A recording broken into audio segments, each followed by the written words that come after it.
Baik, ada yang mau dipertanyakan? Disampaikan pertanyaan? Ya mungkin itu tadi Bang terkait pencemaran nama baik.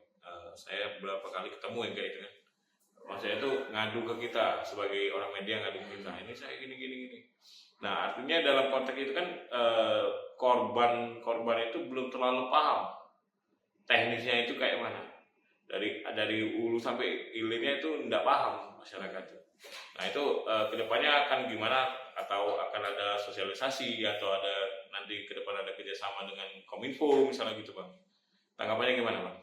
Jadi kita sering melakukan sosialisasi ke masyarakat dan masyarakat juga bisa melakukan konseling. Makanya di cyber Polda Sumsel itu masyarakat bisa datang sendiri ataupun mengunjungi media sosial cyber Sumsel terkait permasalahan yang dialaminya. Jadi kadang ketika menemukan sesuatu hal yang membuat kita tidak senang, jangan lantas melaporkannya. Kita membuka ruang konseling untuk itu. Apakah hal yang hal yang terjadi melalui postingan-postingan di media sosial itu merupakan satu kejahatan di tindak pidana ITE atau tidak? Seperti itu, Bang. Apa syarat ini Bang? Syarat pencemaran nama sudah dikategorikan terkena undang-undang ITE? Misalnya ada kerugian apa atau harus gimana gitu Bang? Jadi yang namanya seperti pencemaran nama baik kan immaterial Bang ya. Dia tidak ada kerugian materi.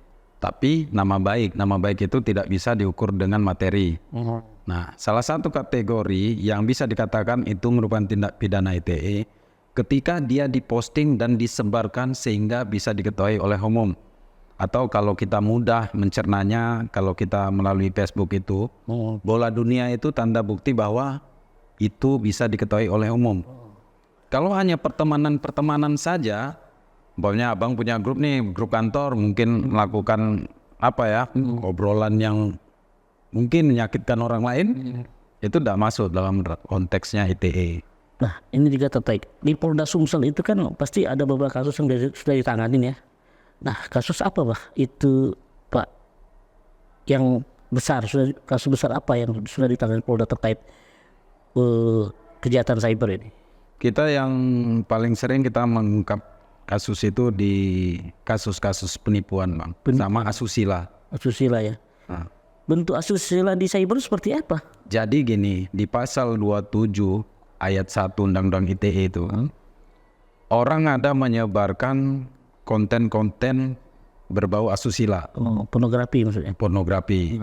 Nah, contohnya nih ya, saya menyebarkan foto Syanu atau foto orang lain ke abang nggak nerima, itu bisa dilaporkan terkait kasus ITE. Dan kebanyakan korban, itu terjadi ketika antara korban dengan pelaku itu masih berhubungan baik. Mungkin dengan melalui pacaran di media sosial, melakukan video call yang akhirnya ya buka-bukaan. Setelah mereka putus, sakit hati, sebab pelaku menyebarkan. Ada hukumannya berapa itu? Ancaman hukuman itu sampai 6 tahun, Bang. 6 tahun. Ada nggak yang kena hukuman? Ada, banyak Bang. Rata-rata berapa tahun mereka itu? Kalau untuk berapa tahun kan itu udah kapasitas pengadilan. Kita nggak bisa menyamaratakan. Tapi memang banyak ya? Banyak. Itu terkait dengan penghinaan seksual tadi ya, asusila ya. Asusila. Tadi yang kedua, kemudian apa tadi? Penipuan tadi ya. Itu juga banyak ya. Itulah yang lagi trendy itu terkait penyebaran link HPK maupun kerja paruh waktu. Nah, kerja paruh waktu nih tadi udah jelas, mungkin pemirsa juga yang jelasnya seperti apa nanti? Jadi kerja paruh waktu ini ada orang melalui situs-situs maupun postingan menawarkan dengan kita bekerja, dengan kita melakukan aktivitas di rumah, kita memiliki penghasilan selayaknya kita bekerja, Bang. Oh itu ya. Itu salah satu doktrin yang disampaikan oleh pelaku kepada masyarakat umumnya yang saya bilang tadi menebar jala tadi kan, sampai kena. Jadi tugasnya sangat simpel. Kalau dia sudah masuk, kemudian orang itu akan diajak untuk masuk ke grup yang seolah-olah grup itu sudah banyak orangnya di dalam yang merupakan dari kawanan sendiri. ya yang pemain-pemain kerja paruh waktu, sehingga percaya. Kadang begitu dia masuk, weh alhamdulillah saya berhasil nih, itu mempengaruhi psikologi korban. Padahal bisa dipastikan bahwa itu adalah bagian dari sindikat pelaku. Like and share, seperti ya. Jadi awalnya mungkin di dalam grup, para peserta grup akan diberikan beberapa tugas oleh pelaku. Salah satunya itulah like, subscribe, atau terkait ada akun media sosial, ataupun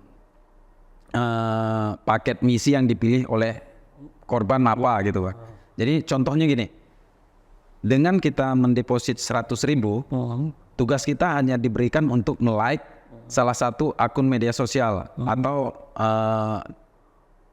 di contohnya di apa ini,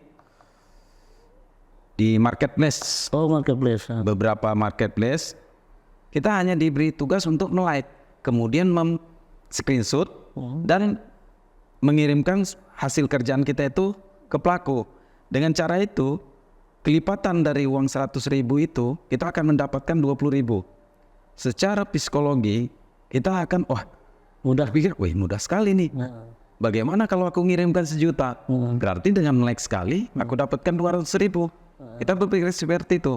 Padahal pada prinsipnya pelaku hanya membatasin kita terkait 4 kali aktivitas. Pemancingan itu Pak. Pemancingan 1 berhasil, pasti meningkat kan?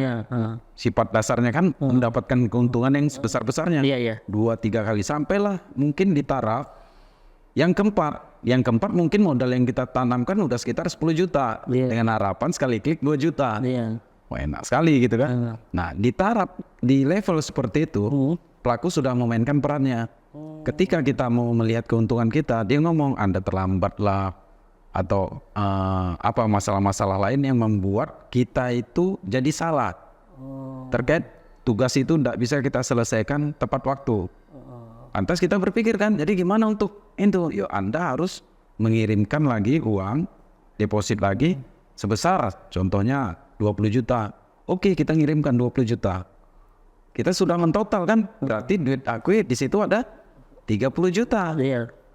Di level seperti itu pun pelaku ngomong dengan alasan-alasan yang mungkin Anda terlambat lah karena jaringan lah atau apalah, duit kita udah 30 juta nih, duit korban. Lantas pelaku ngomong, kalau Anda ingin duit Anda kembali, lakukan deposit lagi. Begitulah seterusnya. Sampai kadang korban karena sayangnya, karena setelah di level yang tinggi Bang, dia hanya minta deposit kecil. Contohnya uang kita udah 50 juta tuh. Kalau dia minta uang lebih dari 50 juta, korban udah nggak mau lagi. Dia bermain psikologi. Ya sudah, Anda kirimkan aja 5 juta. Nanti dengan 5 juta, 50 juta akan kembali. Yang kita pikirkan saat itu apa Bang? Uang kembali. Sayang kan? Dengan 5 juta, uang akan kembali. Kalau tidak saya kirim 5 juta, hilang 50. Akhirnya ngirim ya gitu selanjutnya. Berapa kerugian yang paling terbesar yang pernah kita atas itu? Yang pernah kita atasin malah kemarin itu baru 480 juta. 480 juta. Kerja baru waktu.